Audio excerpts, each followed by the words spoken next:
that the capital was besieged for the past many days, and this is not the first time that a violent mob came to Islamabad with the intentions of disrupting our peace.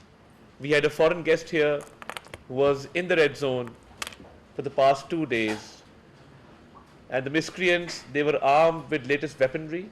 They were carrying tear gas shells, they were carrying pebbles, they were carrying catapults, they had all kinds of weaponry with them. And despite the orders of the Islamabad High Court that no protest is to take place, these miscreants tried to breach the red zone and tried to wreak havoc with our country when our economy is doing so well. And I think we had offered that this protest be carried out at Sanjani, where it could have been done very peacefully, but they did not come with peaceful intentions. I had released footage 2 days before where their people can be seen, professionals can be seen, firing, using weapons, using tear gas shells, using stun guns, using pellet guns. What was the purpose behind this? I fail to understand, and we become so immune that 4 ranger personnel were run down, 2 police constables were martyred, but their bloodshed, we've become totally oblivious to that. So I think these security forces are there to protect the sanctity of the capital, and a false rhetoric on social media was played up by using a false narrative that these Rangers personnel were hit by their own people. The culprit has been identified. He's from the Ahmedabad city of KPK, and the only reason for besieging the capital was just to disrupt peace and create a distortion. There was no rhyme or reason behind it, no demands, no public demands, just one demand that their leader should be released. That's in the hand of the court. The government has nothing to do with that. We have caught 37 Afghan nationals. Afghanistan is a friendly country. All due respect to Afghanistan. As a minister, our government stated policy is that we have friendly relations with Afghanistan. But what are Afghan citizens doing in Islamabad in a political party's protest? Is that even allowed? And what is their background? Who brought the Taliban back? Imran Khan brought the Taliban back. We had carried out extensive operations from 2013 to 2017. We had brought back peace to KP. We had brought back peace to Karachi. Suicide bombings and incidents of terrorism had come down to a grinding halt. They had come down to zero.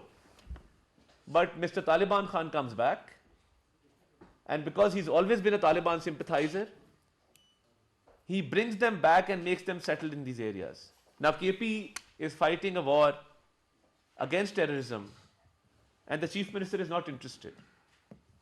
He's not interested at all in education, in health, in social sectors, in maintaining law and order. 50 people have died in Kuram, and you have people besieging the capital from the same province. The same police force which is supposed to be maintaining law and order in that province is besieging the capital. There's no justification for that.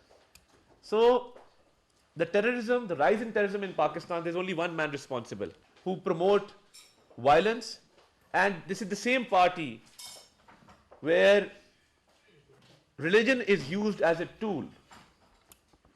You saw a statement against Saudi Arabia the other day. What was the purpose of that statement?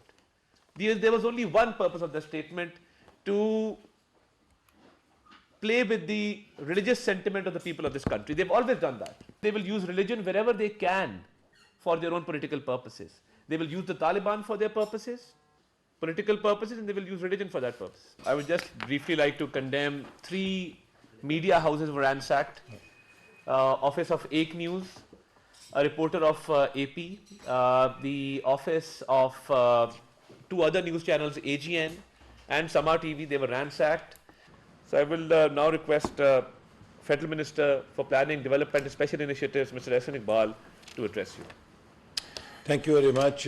As Minister, Information has shared with you that in last couple of days, a political party whose head is Mr. Imran Khan tried to create mayhem in the capital, and they armed with latest weaponry, brought their workers, supporters to not only carry out a sit-in in Islamabad, but also they intended to occupy Parliament House like they did in 2014.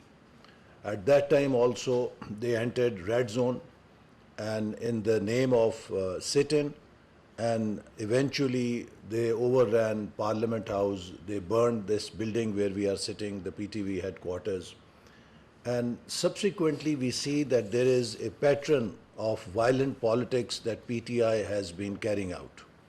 After 2014, they had number of long marches which failed. Again, they brought their workers from Peshawar under the umbrella of KP government. There was one march in 2016 which was successfully stopped at the borders of Punjab province. They could not enter Islamabad. But later on, they have carried out number of incidents of violence. For example, in Islamabad, when Mr. Imran Khan was appearing for hearing, they virtually overtook judicial complex and they carried out worst kind of violence against security forces. In Lahore, when court orders were delivered to them for appearance before the court, PTI workers armed and also very extremist kind of people from KP who had joined their ranks. They threw petrol bombs on police, as a result of which number of policemen were seriously injured, including one of our senior officials who is heading the Islamabad police. He almost lost his eye. So there is a pattern, and this pattern culminated at the peak point on 9th May in the shape of attacks on Pakistan's key military installations. They attacked general headquarters of army, they attacked the corps commander's residence in Lahore, they virtually burnt the house, they attacked military bases, air force bases, intelligence headquarters, they attacked the monuments of our martyrs. So violence was carried out against military installations at a level which was never seen before, and I think no democratic country, whether it is USA or UK or any European democracy, no democracy would allow any group in the name of freedom of expression or action such activities where groups could attack their military installations and vital state institutions. So this is a history, and in this history they again wanted to carry out the same saga in Islamabad. As you are aware that when Pakistan hosted Shanghai Cooperation Organization Summit this year, at that time also they wanted to disrupt the SCO Summit, which was the highest event Pakistan was hosting in almost 2 decades. But fortunately that attempt was also foiled and they could not be successful in their designs. This time again with lot of preparation and using the cover of KP government, by using the funds of the government, by using the machinery of the government, by using the official or the government employees, they attacked Islamabad. Now, what I would like to share with you and what Minister of Information has said, that we must analyze what was their demand. Their demand was that Mr. Imran Khan should be released by the government. Now, I want to make it very clear, Mr. Imran Khan is not a political prisoner. He is facing serious charges of corruption. He is facing charges under which no politician in USA or Europe would be allowed to go scot-free because he or she happened to be holder of a big office, or any celebrity because he or she is a celebrity would be considered above law. So he has to provide answers and he has to provide evidence that he has not done anything wrong. Instead of doing that, they are evasive of the trial. Their lawyers are busy trying to delay the trial, just as they did in the foreign funding case, when his party was found guilty of getting funding from abroad against the laws of the land, and when this proceeding started in election commission, they delayed these proceedings for 6-7 years. The second case he faces is even serious. 190 million pounds were returned by National Crime Agency of UK to Pakistan when they confiscated this amount from a Pakistani national who could not justify that money in London and had been found guilty of money laundering crime. According to the international conventions and law, UK government handed this money back to government of Pakistan.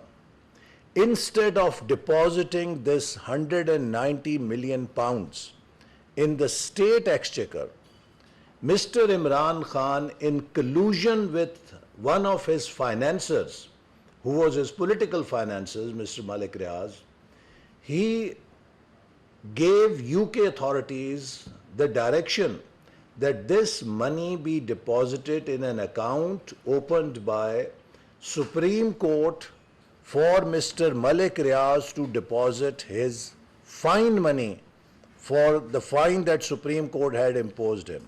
So actually what Mr. Imran Khan did, he converted that money that had been confiscated in London into white money for this financier of his, and he stole 190 million pounds from Pakistan's treasury. Besides that, he is facing charges for inciting 9th May violence. That is again a major crime. Look what happened in UK when recently there were racial riots, or before that there was arson on the streets of London. How did the UK judicial system act? In 24 hours they punished all the culprits so that those crimes do not happen again. So similarly, Mr. Khan is facing these serious allegations of corruption, of inciting violence against the security institutions of Pakistan. No country in the world allows such kind of arson, such kind of violence against its state institutions. We faced all sorts of charges, from Mr. Nawaz Sharif to Mr. Shehbaz Sharif to Maryam Nawaz to Mr. Hamza Shehbaz to Khaja Asif to Shahid Khaqan Abbasi to myself to Rana Sanaullah to Khaja Saad Rafiq, and name, Mr. Miftah. All the ministers, all the frontline leaders faced bogus cases during Imran Khan's tenure. We were all put into jail. We never went to US congressmen begging for mercy. We never went to UK Lords in the House of Lords begging for mercy. We never went to UN. We fought our cases in the courts of Pakistan. And we would like an early conclusion of those cases, because if the cases were concluded, we knew that the reality or the truth will come out. We were not evasive of the trials. But Mr. Khan, instead of contesting his cases in the courts, chooses to create a hue and cry. It is the judiciary of Pakistan that has to decide his cases. But by just, portraying as if he is being victim, he's trying to somehow create a pressure where he gets maybe an NRO. What he used to allege us that we are asking for NRO, maybe he's asking now himself for an NRO that he may be pardoned. So in the end, I would say that it must be very clear to our international audience that there is no victimization against Mr. Imran Khan. He is not a political prisoner. He is facing serious charges on the basis of which no politician, no public office holder, or no celebrity in Western world will be allowed to go scot-free. Can you please elaborate the details that how the security forces dispersed the protesters? Like what was their methodology? Like did they use tear gas? Did they use baton or whatever stuff? It is coming out of the spin factory of PTI media cell in order to divert attention from the humiliation they faced, from the tall claims their leaders were making that we will sit here till Mr. Imran Khan is released, from the embarrassment that the spouse of Mr. Imran Khan and the chief minister of KP fled from the scene, leaving their workers, at the mercy of the security forces to pick them up and arrest them. And this is what they have done all along. They have used their workers as a fodder for their political ambitions, for their political designs. The internal rift within the party, you saw that major leaders were missing from this protest. We saw Atif Khan was not there, Tarar was not there, Asad Kaisar was not there, Hamad Azhar was not there, the Secretary Information Sheikh Waqas Akram was nowhere. Basically, the rift between Alima Khan and Bushra Bibi, this is the first time that they've come so far because Bushra Bibi wanted to stage an internal coup within the party. Government confirm us at this moment, were there any civilian deaths among the protesters, number one, and if there were, how many were there and how did that happen? The health department has issued two statements, one from the Polyclinic Hospital and one from the PIMS Hospital, stating that they received no dead bodies. There was a fake list which was circulating on the social media. They have declared that list to be fake. No bodies have been received by any of these people. Yes, PTI was trying to look for bodies here and there. They are in the habit of visiting morgues for that matter. And in the past, we've seen that they've owned funerals of ordinary citizens and putting a flag of PTI on those bodies. This has been done in the past. We're told that the Polyclinic had brought in 4 dead bodies of civilians with gunshot wounds. How did those people die if it was not as a result of what happened during the course of the protest? Can you explain? Because I know that you said there's been mistakes in the hospitals. That is contradictory. Both the hospitals, Polyclinic Hospital and secondly the PIMS Hospital, both have denied receiving any dead bodies or any gunshot wound victims. Secondly, there was no live ammunition. Let me confirm that. The police, the rangers, all security personnel deployed on ground have been forbidden, and there is no live ammunition ever in any protest. That's the stated policy of the government. Now, we can obviously go into a debate over that, but my contention as information minister is that the hospital authorities have denied all these rumors circulating on social media. I can confirm that the medical superintendent, the hospital in charge, and the health ministry have issued written information regarding this, and they've categorically denied this. But I can show you this. This is what I was standing amidst firing. I'll share a video where I'm standing and you can see, you can hear shots being fired, and this is what I collected. This is not what peaceful protesters carry. This is not what peaceful. I collected this myself on the ground, and this was being used. A lot of security personnel have been injured because of this. All this evidence I collected from the other side of the container. I was standing on the parliament side of the container, and this is what it is. No, this is not used by security, ammunition.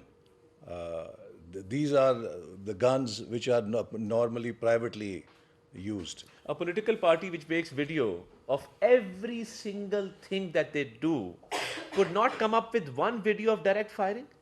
They could not even doctor a video or create a video on artificial intelligence of security forces directly firing on protesters.